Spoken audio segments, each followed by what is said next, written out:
هو ده بالظبط اللي انا قصدته انتوا مش بتحبوا الشخص اللي انتوا مرتبطين بيه، انتوا بتحبوا فكره ان انتوا في علاقه حب.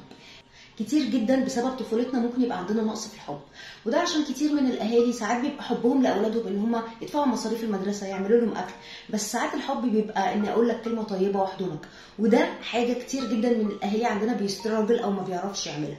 فبكبر عندي شوق كبير ان انا احس ان في حد بيحبني، احس ان في حد شايفني حلو.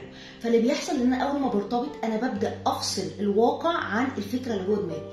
انا جوه دماغي عايشه احلى قصه حب وشايف انه حد لطيف، ولما بيعمل غلطه بقول يمكن متضايق، يمكن بس المره دي بس هو بيحبني. بس علشان تبقوا في علاقه صحيه لازم تفصلي انت جواكي شايفه الصوره عامله ازاي، وتبصي فعلا للشخص ايه الافعال اللي بيعملها، انسوا خالص وتبصوا فعلا لافعال الشخص مش كلامه. سيبك من ان انا بحبك وابعت لك مسج حلو واحط لك بوست على الفيسبوك، الشخص ده تصرفاته عامله ازاي؟ هل فعلا تصرفاته بيقدرني؟ هل فعلا تصرفاته بيحبني؟